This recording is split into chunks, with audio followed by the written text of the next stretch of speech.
Magandang araw mga ka-Soto fans! Ang Gilas Pilipinas ngayon ay nasa rurok ng tagumpay sa larangan ng basketball sa Asia at ito'y muling pinatunayan sa kanilang makapangyarihang kampanya sa second window ng 2025 FIBA Asia Cup Qualifiers. Pinangunahan ng pambansang koponan ang pag-angat ng karangalan ng Pilipinas sa international stage, dala ang kanilang 4-0 win-loss record matapos talunin ang Hong Kong sa isang dominanting laro, 93-54. Malinaw na ipinakita ng Gilas na sila ang team to beat sa Asia ngayon at salamat sa kanilang matibay na lineup na binubuo ng mga elite players tulad ni Kai Sotto, Carl Tamayo, Junmar Fajardo at Justin Brownlee. Ang pag-usbong ni Kai bilang pangunahing puwersa ng Gilas Pilipinas ay siyang nagbibigay ng bagong liwanag sa basketball landscape ng bansa. Sa tuwing naglalaro siya, ipinapakita niya ang isang klase ng laro na bihirang makita natin mula sa mga local na players, lalo na sa kanyang edad. Ang kanyang double-double performance laban ng Hong Kong ay hindi lamang simpleng statistics, ito ay sumasa ilalim ng kanyang pagiging determinadong magbigay ng kontribusyon sa bawat aspeto ng laro. Ang kanyang 12 points and 15 rebounds na kanyang naitala ay patunay ng kanyang husay sa pagbalanse ng opensa at depensa na siyang tumutulong upang patatagin ang laro ng Gilas sa kabuuan. Kahit na malinaw na ang laban kontra Hong Kong, na pabor sa Gilas, hindi nagpakampante si Kai. Ang kanyang disiplina at professionalism sa court ay nagpakita ng maturity na bihira para sa isang player ng kanyang edad. Ang kanyang versatility na makikita sa mga crucial rebounds at blocks ay nagpapakitang handa siyang gampanan ang anumang papel na kinakailangan para sa tagumpay ng koponan. Sa bawat rebound na kanyang nasungkit at bawat block na kanyang naitapat, lalo lang niyang naipakita ang kanyang kakayahang magdala ng laro, hindi lang para sa kanyang sarili, kundi para sa buong koponan.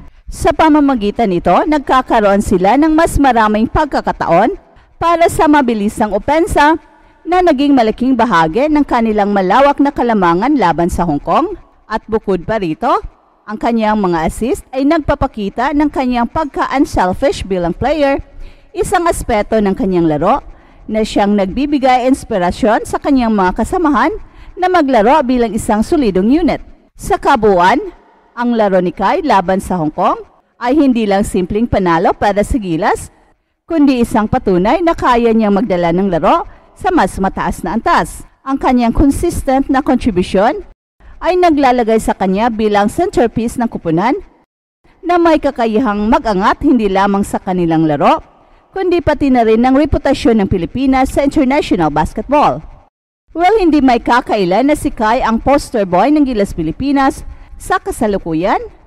Ang kanyang consistent na paglalaro ay isang malinaw na mensahe sa mundo ng basketball, lalo na sa NBA scouts, na ang Pilipinas ay may natatanging talento na kayang umangat sa pinakamataas na antas ng competition. Sa bawat laro, pinatunayan niya na siya ay hindi lamang isang malaking pangalan, kundi isang legitimate game changer para sa Gilas. Bagamat si Kai ang sentro ng atensyon, hindi may tatanggi ang kontribusyon ng kanyang mga kakampi sa panalo ng koponan. Si Carl Tamayo, na nagtala ng career-high 16 points, ay naging epektibo sa kanyang mga outside shots at hustle plays. Ang kanyang pag-improve sa ilalim ng mentorship ni Coach Tim Cone ay isa sa mga highlight ng laro. Dagdag pa rito, ang veteranong si Junmar Fajardo ay nagdala ng leadership at physicality na siyang nagbibigay ng malaking hamon para sa frontline ng Hong Kong.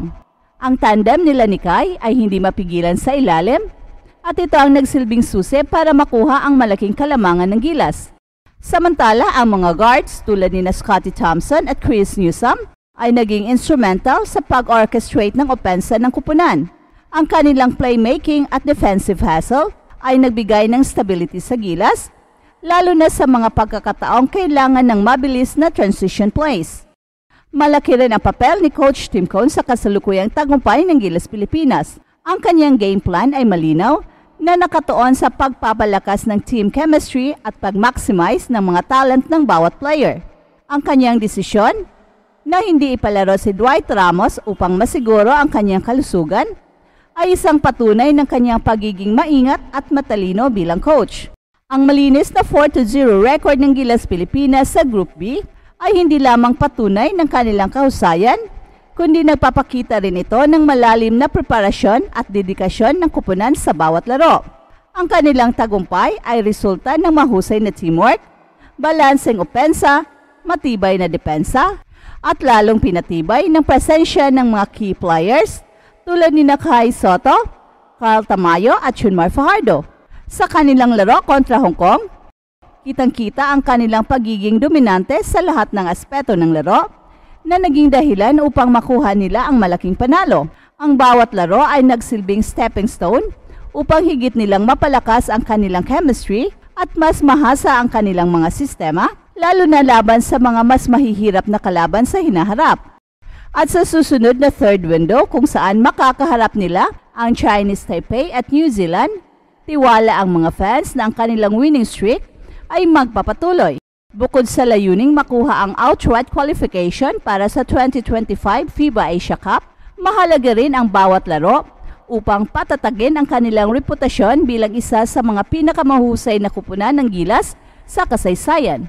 Well, hindi lamang ito tungkol sa panalo, ito rin ay tungkol sa pagbibigay inspirasyon sa bawat henerasyon ng mga Pilipinong basketballista at pagpapakita sa buong mundo na kaya ng Pilipinas na makipagsabayan sa pinakamataas na antas ng competition.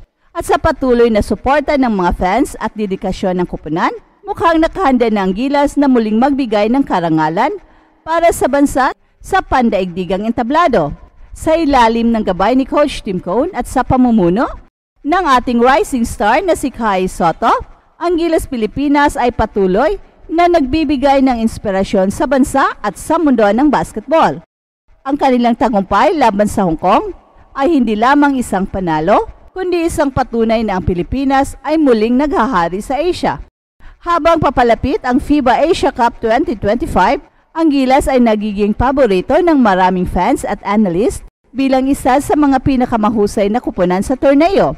Tiyak na marami pang magagandang kwento ang ihahatid nila sa hinaharap at hindi na tayo makapag-antay. Hey, hey, hey! Attention mga kapatrol! Get ready for an epic giveaway!